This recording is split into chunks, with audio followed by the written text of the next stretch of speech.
Hello and welcome to the latest episode of the Wind Down Rewind, where we rewind the latest in entertainment and pop culture news. I'm Eddie. And I'm Tammy. Thank you for joining us this week. I'm sorry, just a disclaimer. I know I sound like I have a frog or something. I don't sound my normal chipper. I won't say chipper self. I don't know. Do I sound more like a kid than normal? I don't know. I You sound sound like you more. have a frog in your throat. Okay, I sound like I have a frog in my throat. I have another sinus infection. I don't know why I keep getting them, but so hopefully I can make it through without having a coughing attack. Sorry. So I sound like a kitty frog. A kitty frog. All right, cool. There's a lot to get to this week, so we'll get into it. First off, Tammy, did you hear about Ray Liotta? Once a good fella, always a good fella. So I know who Ray Liotta is. Yes. The actor, he died. He passed away in his sleep at the age of 67. He was on location in the DR, Dominican Republic. He was filming a movie. No official cause of death has been released yet, other than he died in his sleep. So, rest in peace to Ray Liotta. He was an amazing actor. Had those just beautiful, steely blue crystal eyes. That was one thing. He was also in the Many Saints of Newark. Um, he Oh, played right. He was. Yeah. in Goodfellas. Tell me, I can't assume when it comes to you in the movies you've seen. Have you seen Goodfellas, which is a classic? What are we talking about today, Eddie? Oh my gosh, you, you, what the? Okay, so but here's the thing as well. I never would have in my life have seen The Godfather if I hadn't studied film history in college. So I've never been a fan of those movies. So no, I've never seen Goodfella. But to be honest, if it wasn't a part of my film history class, I never would have seen The Godfather either because I've never seen the other Godfathers.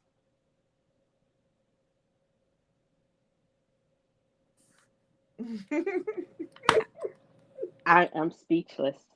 I I am absolutely speechless. Just when I think you can't shock me anymore in your lack of movie, wow, never.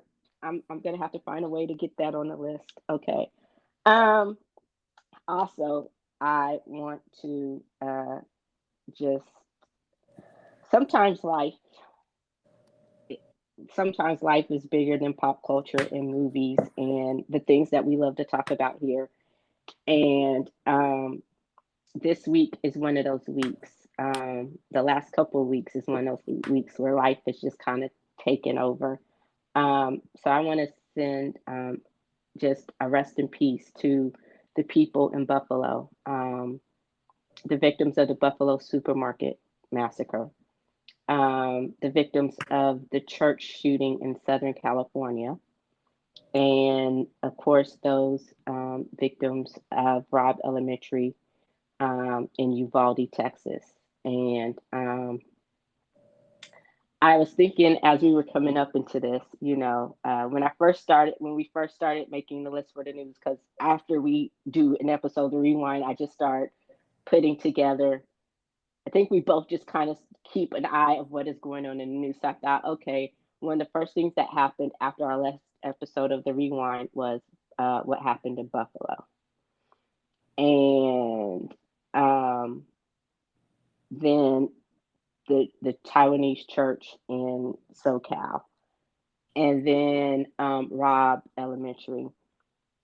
And so as I was thinking of a title, you would be proud. I've been on my game this week. I was like, okay. So I thought maybe this one should be sick and tired of being sick and tired. We've done Fuck. that one. Okay, well, fuck your thoughts and prayers. Like I like that one. Can we do that one? we can do that one. Okay. The one where we just fuck your thoughts and prayers because I am over it. And this one, it hits closer to home, I think, because it is in our backyard. We for those who don't know, we are Texans. Don't Uh-uh. No, no, see. no. I knew that was We coming. live in Texas. I live in Texas, y'all. I am not a Texan. You're a Texan I'm a Jersey by. girl through and through, baby. I'm an Indiana girl through and through, but you're a Texan just by force of living here. Native Nobody want to Texan, claim that. no, but um, but this one practically is in our backyard. We're in Houston, and um, you know, the people on a certain side of the aisle, the political spectrum, the pro-lifers who don't give a damn about life after conception, after birth, because if they did, this would not continuously happen over and over and over again. This is the 27th school shooting this year. We'll at least get a break from school shootings because why? Summer's coming up. But it's the 213th mass shooting of this year. So you want to talk about America being a leader. We are the leader in mass shootings. So this is uniquely an American problem. And we know why, because we have access to weapons of war. We might as well just call it what it is. It's a fucking weapon of mass destruction, an AR-15. And people don't want to do anything about it. You allow an 18-year-old who has obvious, and it's not an either or, it's not a mental health and or gun issue. It is both in this case. And we can do something about that. Red flag laws, which they don't want to pass. In Texas, instead of making it harder to get guns, the asshole who is in charge has made it easier to get guns. The day after you turn 18, within 48 hours, you go buy two fucking AR-15s and over 1,500 rounds of ammo. You know, so as long as you keep, and the guns were legally bought, so they can't even say they weren't purchased legally. So you keep giving people license to do this over and over. And the more that comes out about this one, it particularly angers me so much.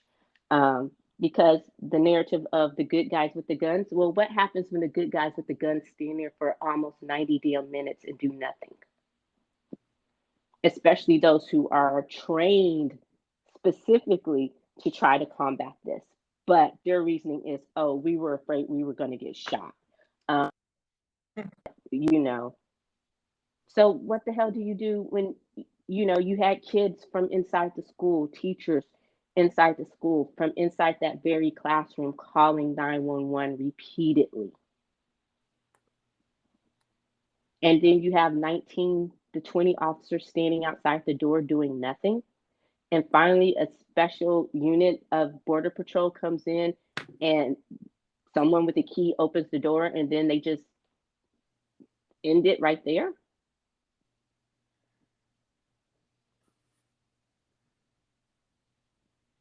Like I don't even know where to go with that. Like this is just an epic failure on so many levels. And as angry as you get, the more you hear about law enforcement's failures and the good guys with the gun doing nothing. Oh, but they did go get their own kids out. Let me rephrase that. They didn't do anything for anyone else's kids, but they went and got their kids out. The parents who were outside watching for this 90 minutes in slow motion, watching their life blink before their eyes, they were being tasered and handcuffed as they were saying, well, if you're not going to do anything, then let me go get my child. Let us go in there and do something.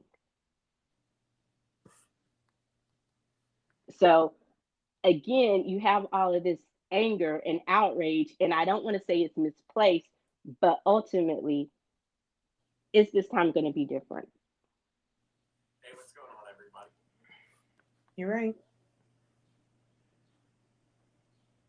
I mean, you have the asshole Ted Cruz talking about fucking doors. Well, idiot, if you only have one door in and out of a building, it's called a fucking fire hazard. So that's creating a whole nother problem. You know, um, he wants to talk about arming teachers. Oh, you can't arm teachers with the proper tools to actually do their fucking job, but you want to arm teachers with guns? Which, as bad as these kids are, let's be honest, that would create a whole nother can of worms in some situations, you know.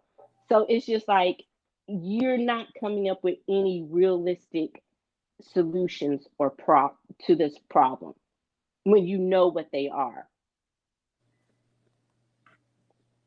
And I'm sick of the fucking blame game, you know. So I hope that we here in Texas do the right thing. I hope that we finally get our heads out of our asses. I hope that we elect Beto. I applaud him for using his privilege in the right ways. You know, some people are like, oh, him standing up to Abbott was a political stunt. If he were black and brown, he wouldn't have been able to get away with it. No, he wouldn't have. And he knows that. But he did it anyway. So if that's how he wants to spend his capital, then damn it, spend it all. Someone's got to do something.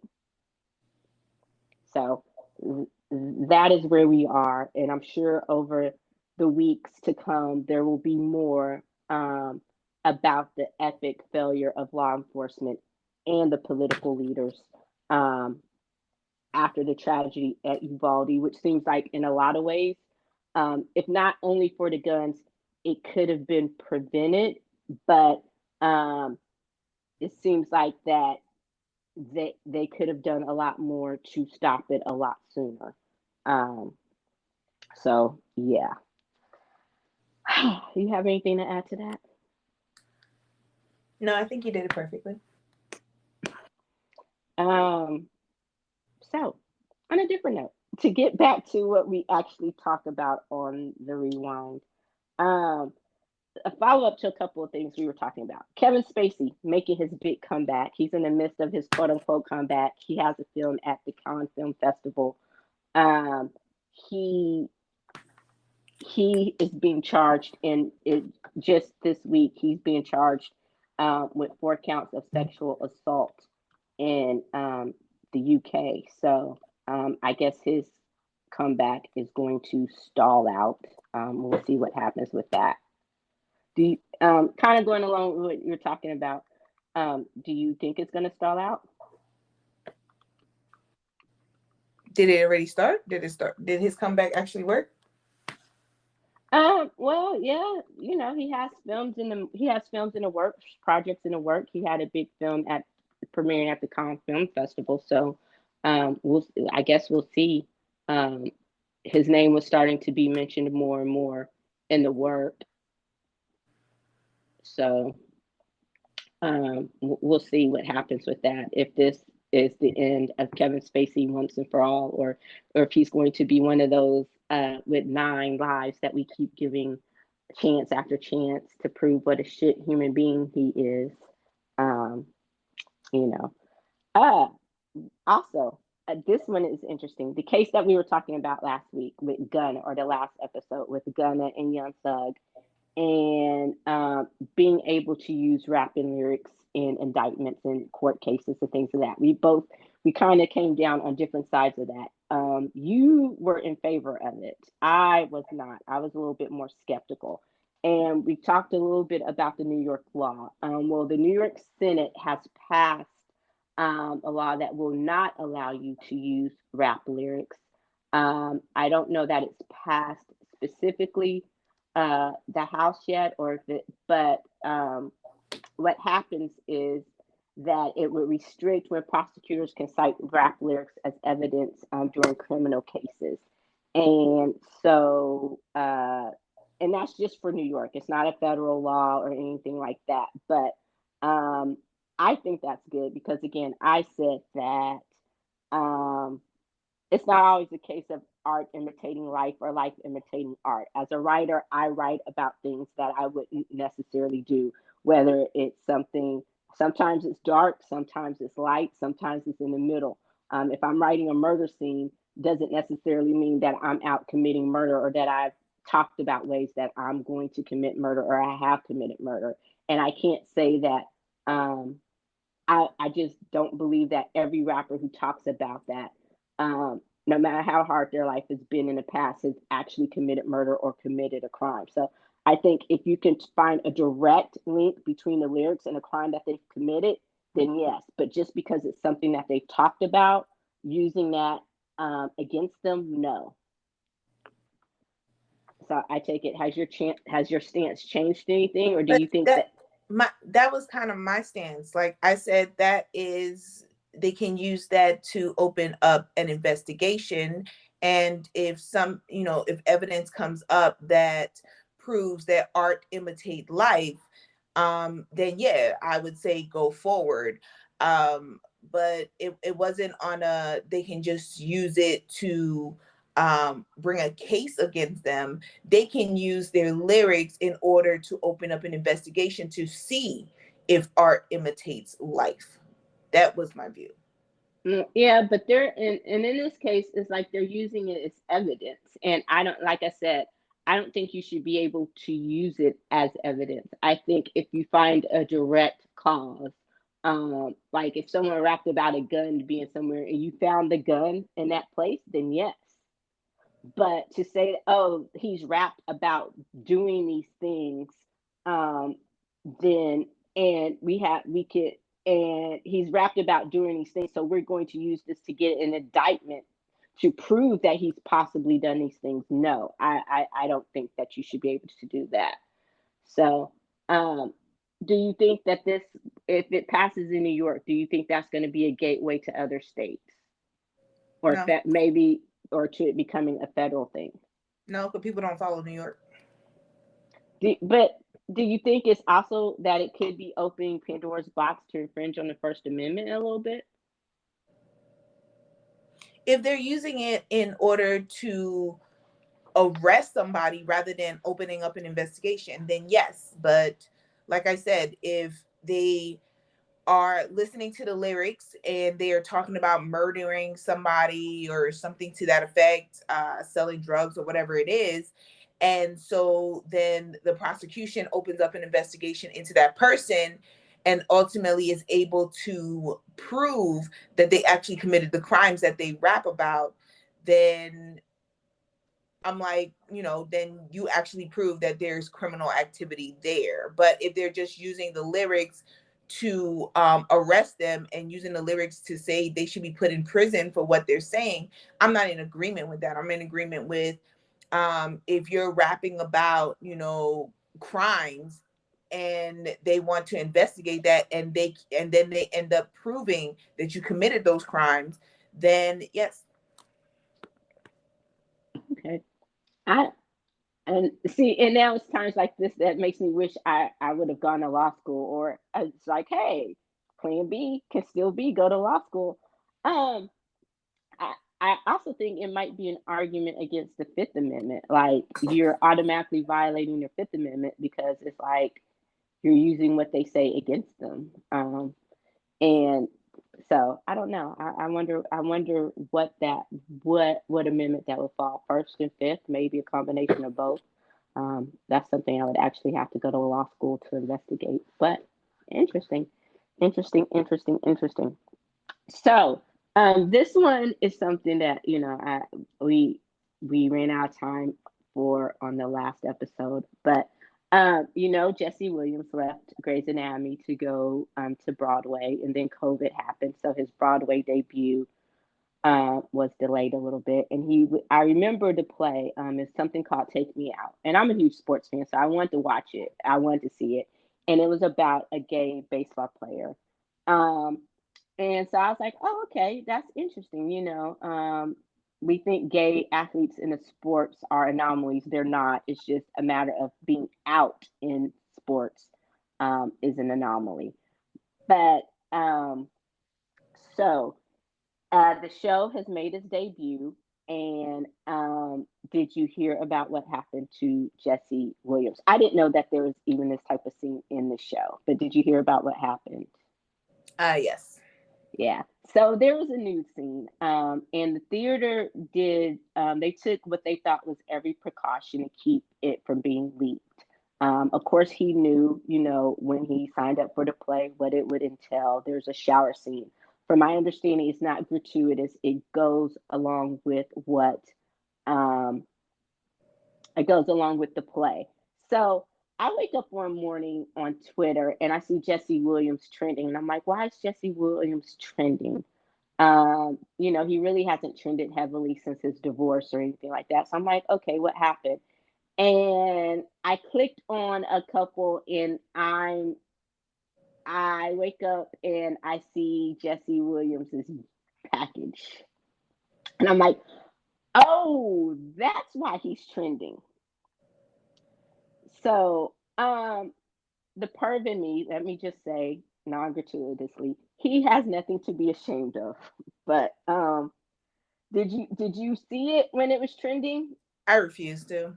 It's an You invasion of refuse his to? privacy. Yeah, I did. Like I said, I had no idea at why it was trending, why he was trending, and then when I saw it, I was like, oh. And so then I was like, yeah. And then I was like, once it dawned on me, I'm like, why is this? And so I saw the story, and I'm like, oh yeah, no. Um, and so I think the theater handled it well. The response well. They strengthened their security measures to make sure that people absolutely do not have their phones. They were putting them in little boxes, but I think they did some other things to make sure there's something else in the theater to make sure that if anyone has their phone or is able to take a picture, it automatically catches them or whatever. His response was really good too. He didn't sweat it. He was just like, I'm not down about it. He knows what his job was to do no matter what. And he said he really wasn't worrying about it, but he was happy that people were advocating. He's like, all people can do is keep advocating for themselves. And it was good to see that there was pushback against it. And, he was just saying that, again, consent is important.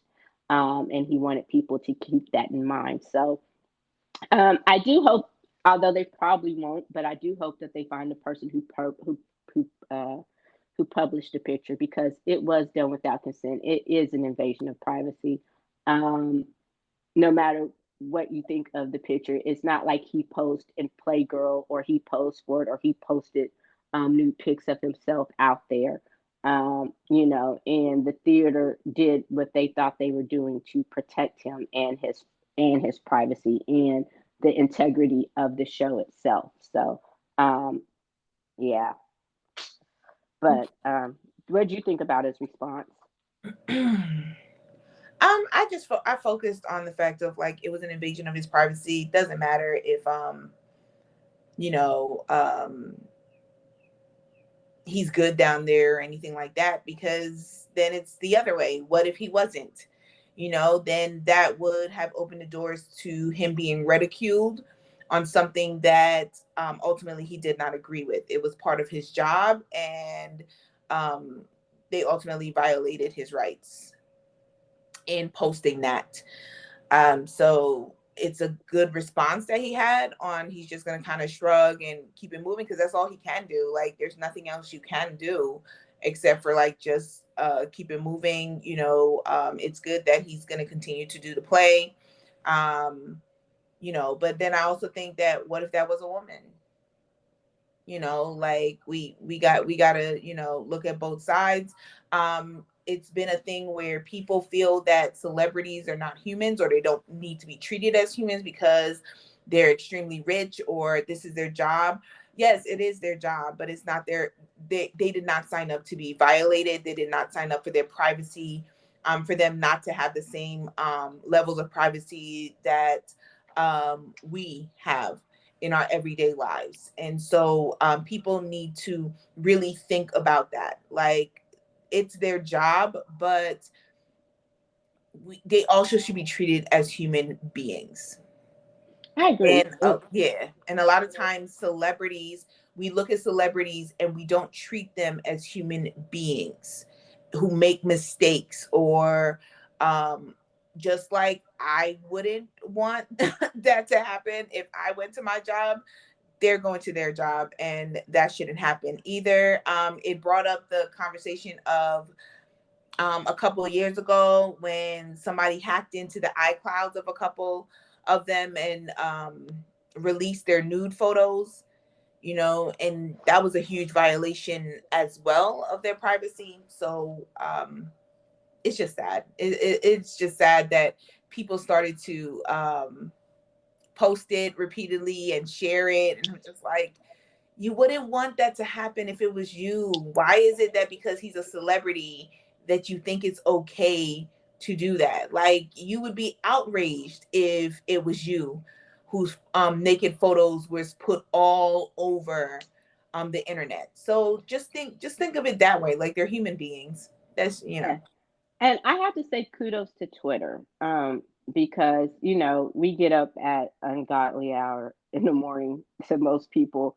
So and one of the first things I do is just kind of check the news, see what happened when I was asleep, and Twitter and just different things. And so, and again, I just saw that it's trending, and one of the first things I was like, oh, okay, and then I'm like, and you think about it, and I agree with you. It is a violation if it was a woman. Like we've said before, Me Too and consent goes both ways. We don't think about it being a violation. We don't think about men being able to be raped, but it is true. We don't think about them being able to be violated in certain ways, sexually and emotionally and physically, but they can be just as much as a woman is. Um, so I agree. And again, it's not like the theater did not try to take what they thought was every precaution to keep it from happening. Like I said, I heard about the play. I heard the play was really good. I heard that he was really good in the play. Obviously, he's received a Tony nomination, so for congratulations on that. But in all the things that I've read about the play, the things I've heard about the play, like I said, until this came up, you never knew that there was a nude scene in the play. Um, and it was just like, wow, that's not the focus of what the work is supposed to be. So and I like I said, I was really, really proud of his response. I thought it was a really good response. I thought the theater had a really good response. And also, like I said, kudos to Twitter pre Elon Musk. If his buyout is even going to go through, which I hope not. But by the time, most normal people would wake up in the day, by early to mid morning, most of the pictures were down. So, like that, I think they did a good job of actually trying to get it down and off the site. I'm sure it's still out there in some places. But so I, just kudos to them for that.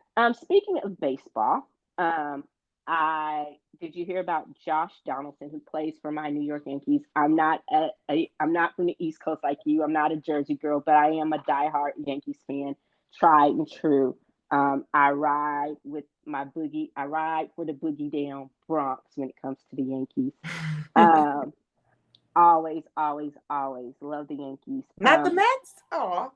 No, not the Mets. Not a Mets fan. I am a Yankees fan. Um, through good and bad, Yankees fan.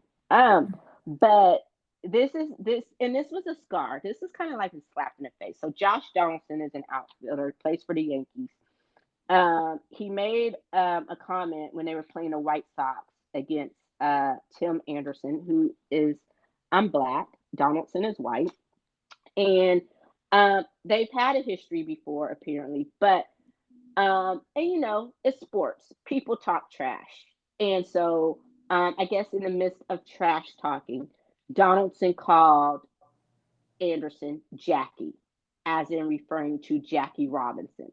And I didn't say the part about trash talking to try to excuse it. I'm a Yankees fan, but I do absolutely, positively do not condone um, this incident or what came out of Donaldson's mouth. I'm not that type of fan where just because you play for my team, I can or I will excuse your bullshit, and I absolutely do not excuse this.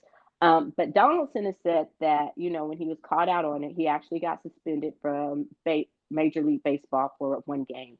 But there's a thing in baseball where if you appeal it, until the appeal goes through, you're actually allowed to continue playing. So he hasn't served a suspension yet. But he said, and apparently he kept calling him this throughout the game. And he had said that it refers back to a 2019 Sports Illustrated interview where Tim Anderson had compared himself and said that he was like the modern day Jackie Robinson. So he said he was just referring to that article and alluding to how he was supposedly great or some bullshit like that. And it wasn't anything racist about it. But, apparently Major League Baseball disagreed. The White Sox disagreed. This actually led to, in game, it led to a bitch clearing, almost nearly brawl. I didn't watch that particular game. But since that's happened, and Donaldson's made his bullshit excuses, he has apologized to Jackie Robinson's family, his widow, Rachel, who is 99 years old, and she's still alive, Mrs. Robinson. He's apologized to them, saying he meant no disrespect, and that he still was not being racist, and he was just, referring to that article. From what I'm not even going to ask if you watched the game, because I'm a baseball fan, you're not a sports fan.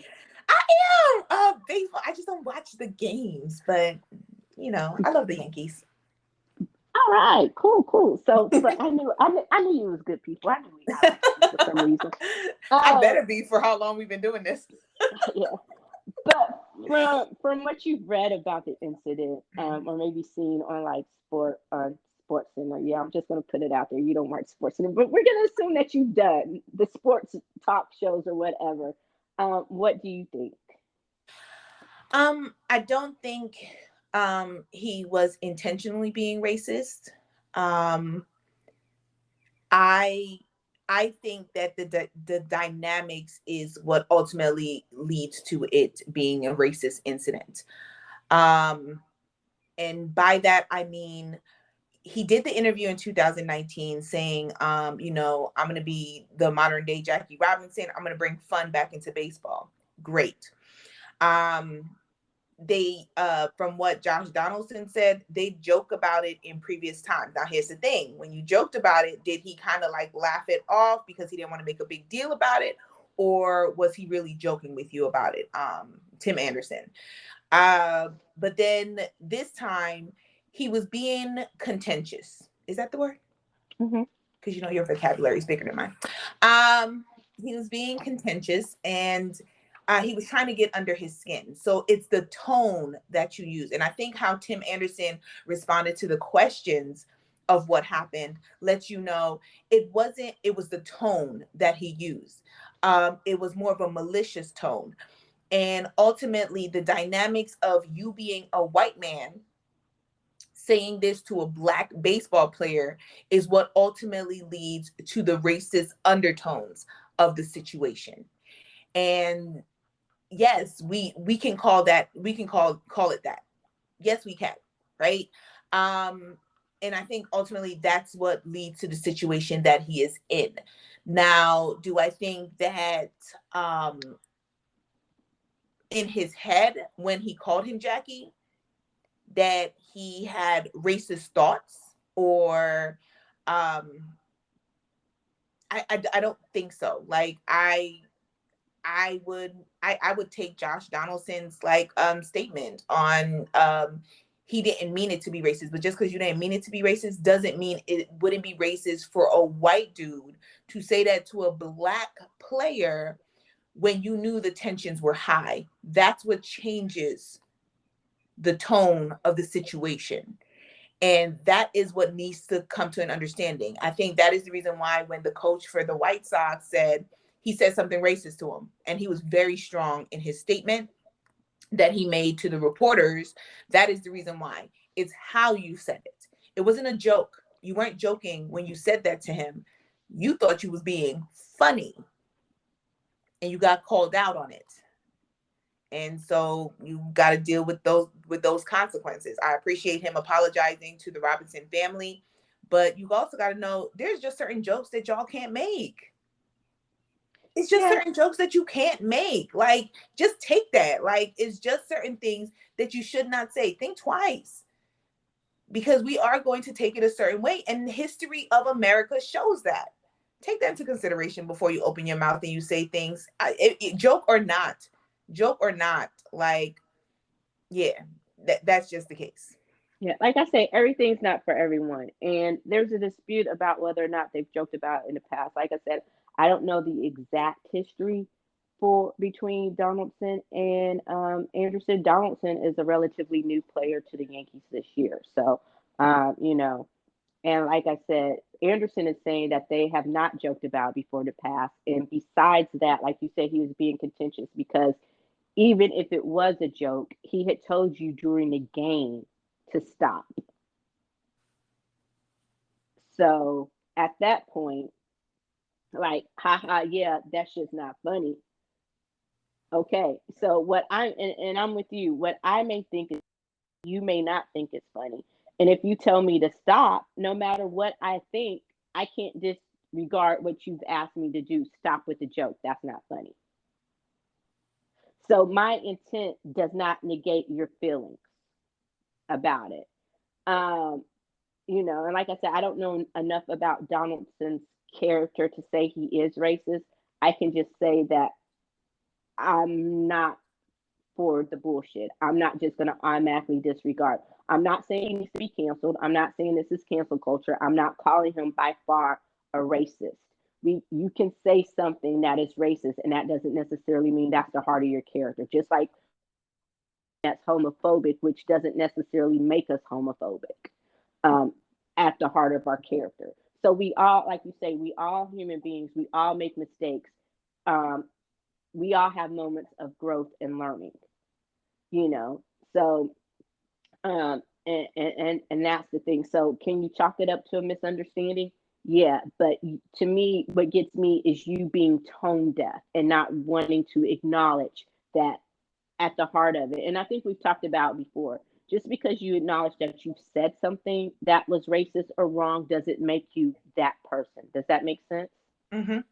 I agree. And so I think that's where I'm having a problem with it. That's making it harder for me is just how tone deaf he's being in receiving the the harm that was caused by the statement. So, you know, that to me, you know, it could have been like, yeah, I called him that. I didn't necessarily mean it to be mean for him to take it that way. That was not my intent behind it.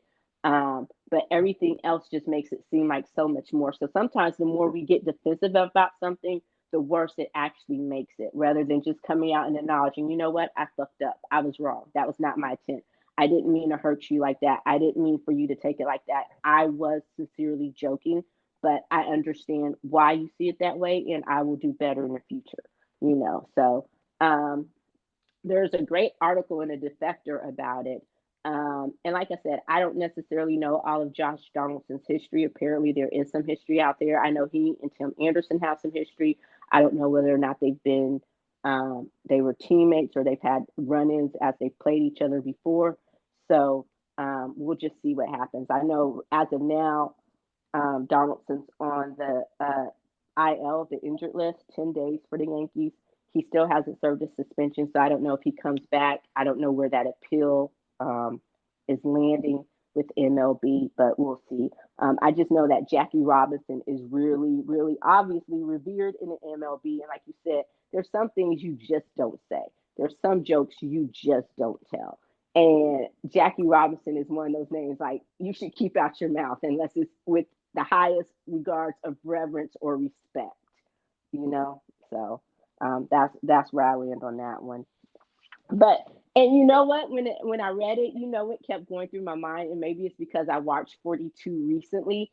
It was that scene at the baseball park where that dude just kept saying the N word over and Ben over again. Chapman, yes. Yes, when Jackie was at the plate. So that's just what kept going through my head.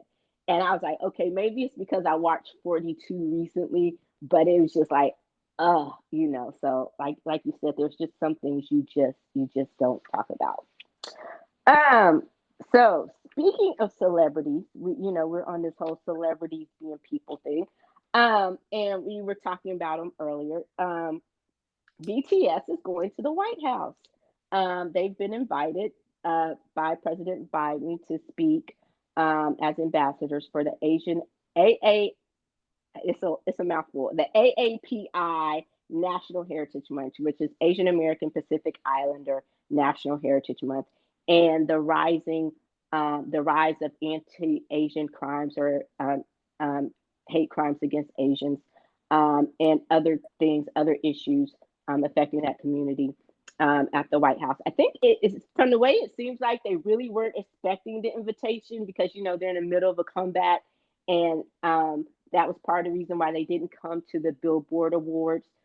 Just it's not like a 2-hour flight from Korea to the United States, but I guess when the president offers or invites you to the White House, you go, especially if that president is not number 45, which that would have never happened anyway. But so they'll be meeting with President Biden on Tuesday. So that's interesting. That would be interesting to see how that conversation goes. And I don't think they're going to be here very long. It seems like it might be a turnaround trip because they do have to get back and prepare for their comeback. I have a question. Yes. Does that mean that Army's not going to complain about how the president of the United States is using BTS for popularity? Army seemed pretty happy about it. Of course they did. Forgive me, I'm about to have a coughing attack. Go for it. I'm sorry, audience. This frog is coming up out of my throat. Yes. So, yeah, of course.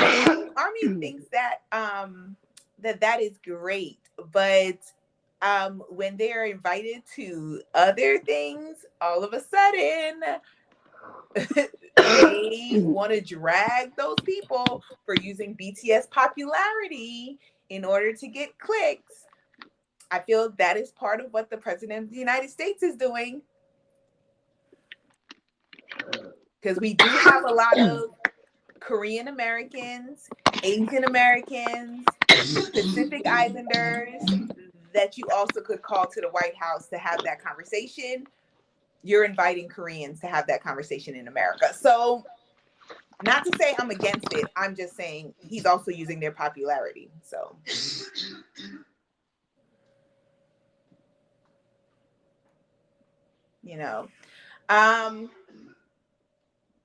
but I also think it's a really, really good thing. They're doing something good with all the attention that they've been getting, especially in the United States. So good for them. Ride the wave. The wave is high. Ride the wave. I'm okay with that. I agree. I think if I can talk without choking, that was a big one. Excuse me. I am so sorry. I agree. When I saw it, I was like, okay. As a BTS fan, yeah, cool. But it's Asian American Pacific Islander, and you do have other Asian American celebrities that you could have invited. Excuse me, invited. You talked, and you did not. I'm so sorry. Drink some water. I have been. Oh. Okay. I even stepped away and went out the room while you were talking. Cough drops and everything. Okay. So, but on the other hand, it is good for BTS and K-pop. So that was the catch-22. It's like, But also, when you think about hate crimes against Asian Americans, they are on the rise. So I guess anybody that can give a voice to that that people will be willing to listen to. Um, yeah, like I said, we'll just see how it goes. Um, okay, excuse me. But speaking of BTS, so there's several things BTS and Hybe. V and Jenny, take it away because I think I'm about to have another attack. But the dating rumors um, have come up again for V, Kim Taeyoung, and Jenny of Blackpink. This is not the first time they've been the subject of dating rumors. I'm sure it won't be the last. Army and Blinks can come at me. Who the fuck cares? Let them live. Like, that's my whole take on it. If it's true or not true. I was just like, okay, whatever when I saw it. But what about you? So it goes along with the bullying scandal for the new group of Hybe. So they have a new girl group that just came out, debuted. I actually do like their new single. I think they did a good job for the for their first CD mini album, however they call it, because it's just so many of them. And so one of the members, I believe she is 17 years old, and she has been called out on being a bully when she was in middle school, going to high school. I'm not sure exactly what grade it was because it's just so different than us. But it was 2 years ago. So she's been accused of bullying when she was in school, and it's coming out, and it came out before they debuted, and there was an actual petition to get her out of the group before they debuted, and Hybe decided against it. They were pretty silent on it, I guess, as they were investigating behind the scenes on what was going on. They brought out their own story that she was not the actual perpetrator, but she was the victim.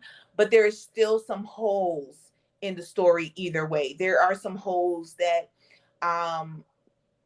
leads me to believe that some of what has been said about her bullying, there is some truth to it. I'm not going to say 100% truth, so don't come at me, but it's just very suspicious on how many holes is in the story. Them, trying to say she was the victim in this. But then there is a report that she went before the bullying committee. She went before the bullying committee, and she was reprimanded. Like, she went before like the top level. I didn't even know they had different levels for the bullying committee. But she went up against the top level of that committee. And they were like, if she was not a bully and she was the victim, then why is it that she went level 5 for how she had to be reprimanded, or the conversation that needs to be had about that situation. And I don't think they've come out with a clear story of that from what I've seen. Can't catch everything, but from what I've seen, I don't think they've come out with a full explanation of that. So there are stories about her being a victim. Her last name is Garam. There's stories about her being a victim. There's stories about her being the perpetrator. It's still coming out, but she's taking a break. She's taking a break away from the group, so they're continuing to perform as a 5-member group rather than the 6-member group that they were. And so people are thinking that the scandal, because Hybe never said anything, they never addressed it in the beginning on the scandal between V and Jenny. Neither did YG. And so they're thinking that this scandal has popped back up and they didn't say anything because they're trying to cover or take the attention away from the bullying scandal of this new girl group from Hybe. So yeah, it's like a whole thing. And you know how serious bullying is in Korea, because what we see on TV shows, that is really how bullying goes down. How horrible we think it is, and we're like, oh, they're exaggerating and everything. No, they don't exaggerate. Like, that's really how serious bullying is in Korea. Like, it is outrageous. It is crazy to me that nobody has a campaign. None of the celebrities have a campaign. I guess it's a sensitive subject for them, but nobody actually does a campaign to combat bullying in Korea with how serious it is. But yeah, Like, so the thing with Jenny and V, you know, it is what it is. Like, who cares? But then you also got to look at it as in Blinks and Army are seen as some toxic fandoms. And so that is what leads to everybody saying not the best thing for V and Jenny to be dating. Yeah, if they are, they are. Like, on one hand, I kind of applaud them. Like, in America, if you had two of the biggest artists as far as their genres going dating, oh, the record companies would eat that up. Like, they would love it. They would probably be trying to, because I go back to like Britney and Justin and, things like that. Um, and hear how we're all about that type of publicity. And we've talked about it before. On one hand, if it is true, I applaud them for just not saying anything and letting them be them, letting them do them. If it's not true, I also applaud them for not saying anything because you're just letting it die down. I don't know if I understand. I don't necessarily buy into the fact that they would put that Heidi set V up for this because I think if you were going to try to do that, they would take any other group but BTS and put them up for that because we know BTS is like untouchable. But it kind of goes along to what we talked about before in one of our former episodes, is that with this opening of the gateway to Korean culture or pop culture, you're also opening the doors to Korea culture in general.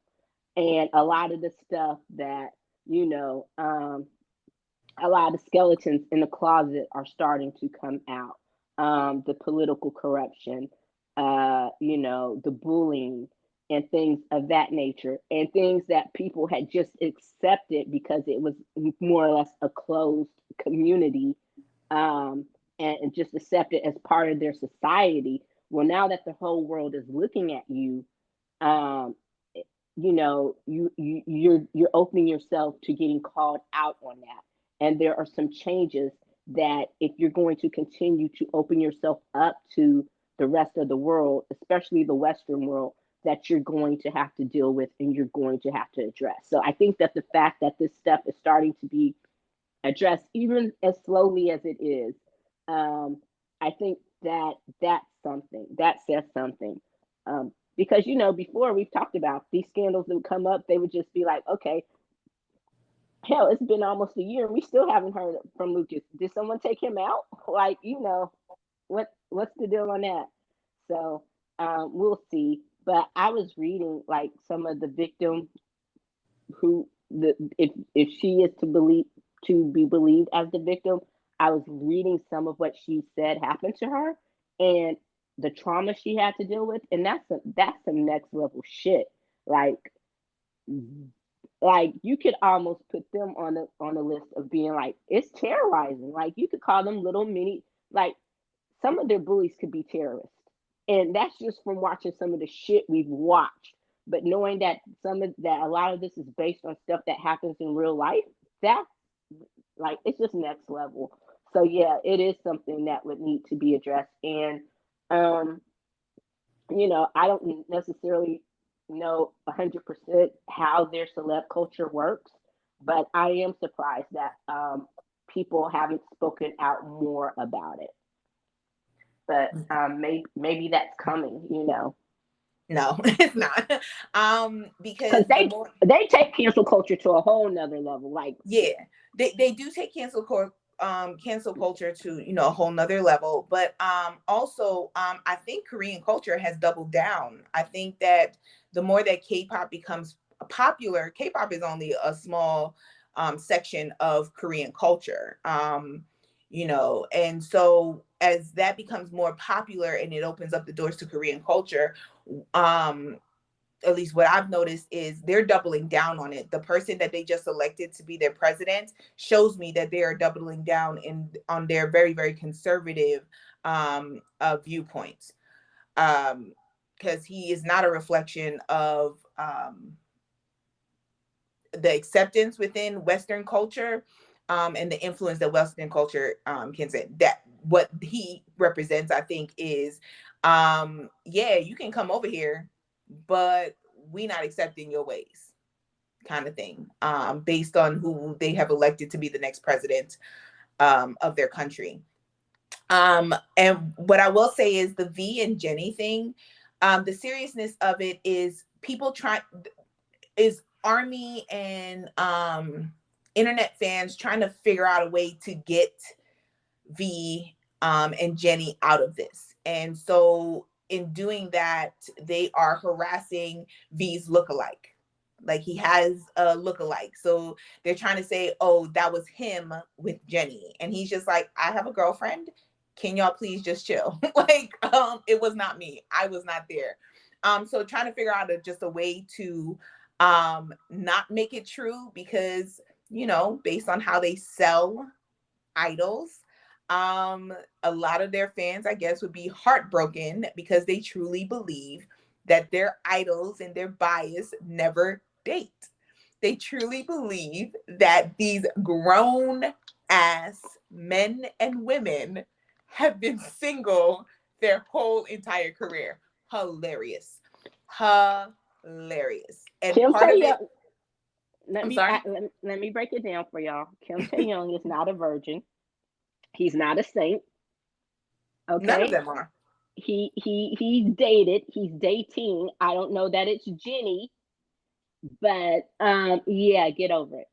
Like, whatever. Just, and that's why I was just like, whatever. I knew the connections when it happened, because a lot of people were comparing it to the whole G-Dragon thing. I'm like, you know what? Whatever. Well, they broke up. That's the whole cusp of it. Her and G-Dragon broke up, and so it's been confirmed that they actually did break up. But yeah, I mean, they all date. All of them date. But us saying for them to get over it, like, it's not how they sell idol life.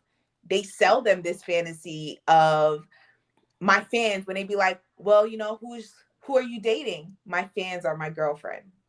Oh, that's so sweet. They still do this to this day. 28-year-old men still coming out with that answer when they are asked about their love life. 28-year-old men, 30-year-old men still coming out with that answer about how their fans are their girlfriends.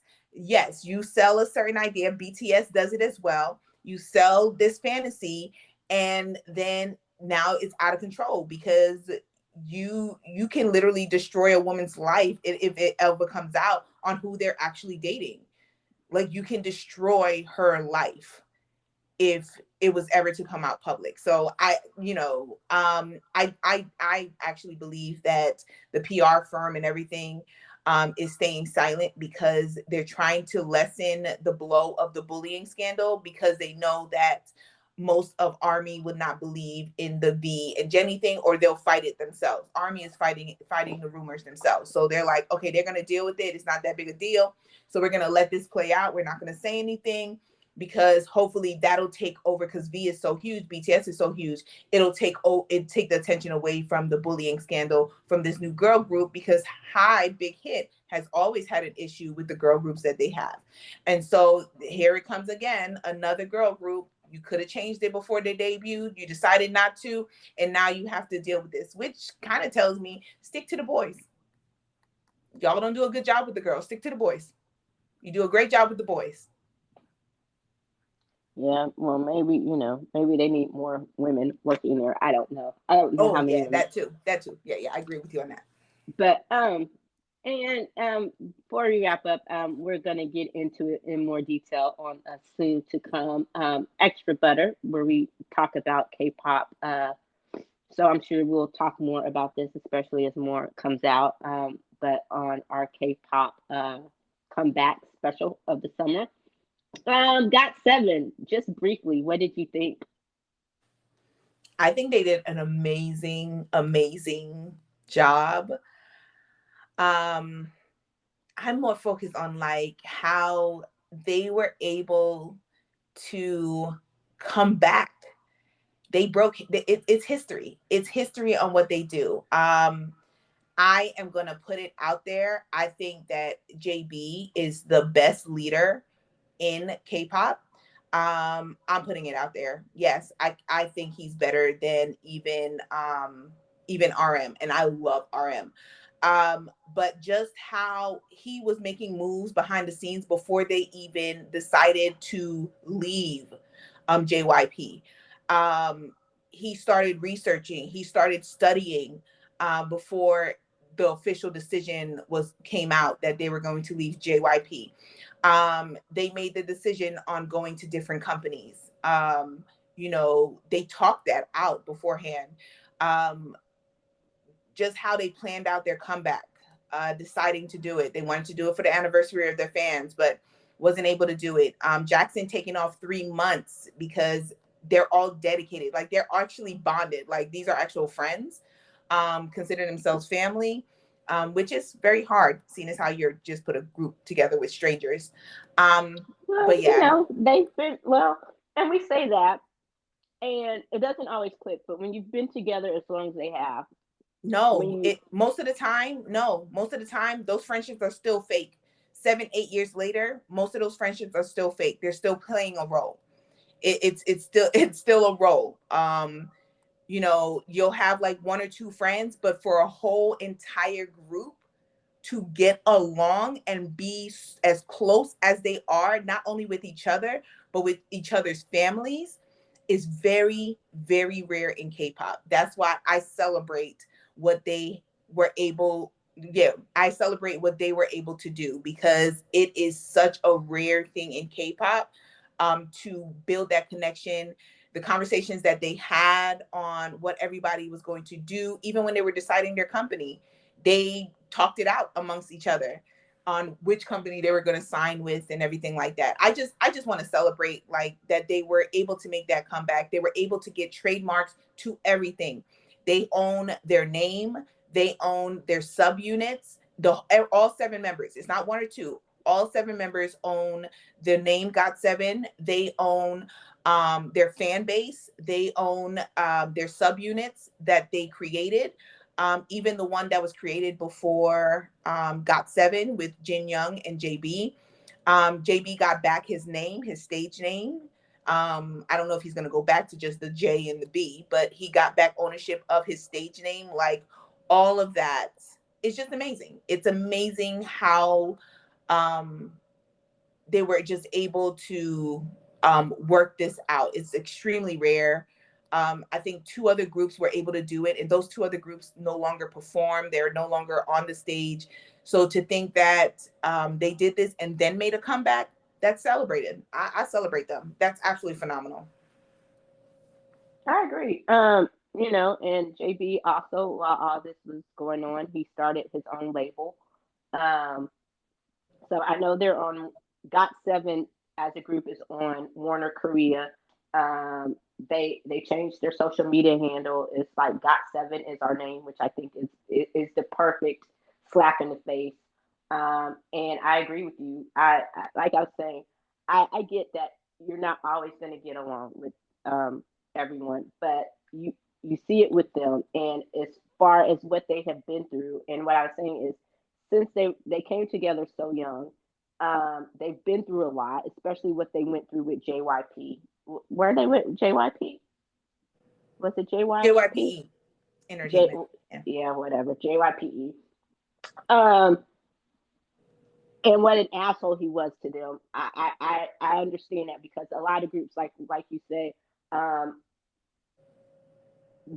it's an anomaly for them to hit that 7-year mark, still stay together, but to hit the 7-year mark, to have to to leave your company, but not only to leave your company, but to leave your company and say, because in one of the promos they said we didn't disband, despite what y'all heard, we didn't disband, but to leave your company and promise that you were not done, and to be able to do it, I applaud them too. I think what they did was great. I saw the fan concert, and it was just so casual. Like, you could tell that it was for the fans. They didn't have a lot of matchy uniforms. They were just out there having fun. And then watching a lot of their comeback videos, something was wrong with Bam Bam. Something was wrong with all of them, but you could tell that they were just having fun and how well they get along and how much they truly love and respect each other. I hate Jackson's hair. I will say that. I don't know what's going on with that cut and that color, but I hate it. But as far as the music goes, I love the album. And we can go into more detail on that later on the show. But yeah, so kudos to GOT7. I look forward to hearing more from you all individually and as a group in the future. Anything else? Like story wise or on GOT7? Either or before we wrap this up. No, like I said, GOT7 is like, I'd probably say my favorite K-pop group. But their album was more, it gave me more of an R&B pop feel than, like, it was more towards their style that they have as solo artists, and especially with the lack of time that they had. And of course, like you said, we'll go in more detail a little bit later. But yeah, like I said, just for anyone who does not understand what a big deal it is, it really is. Like, all we hear is BTS, BTS, BTS. And justified, but still, to be able to do that, it is a huge deal that they were able to do that. But other than that, nope, I'm good. I think that's it for ReWine. All right. Well, that does it for this episode of the ReWine. Please be sure to like, listen, follow, and comment on Apple Podcasts, Google Podcasts, Spotify Podcasts, and of course, Amazon Music /podcast now. You can also keep up to date on the latest entertainment pop culture news, as well as other amazing kernels of pop culture goodness at the Popcorn Wind Down, making its full comeback in June. Meaning we are going to get the daily wind down and all that started up again. Tammy's watch list, maybe making a comeback. Yeah, I see. I'm the only one excited about that. Okay, we'll talk. So that's it. That's the plug. Forgive me again for my coughing fit. I apologize. The frog decided to rear its ugly head, but that's what happens when you tape live. So until next time, thank you. And as always, I'm Eddie. And I'm Tammy. Bye. Peace.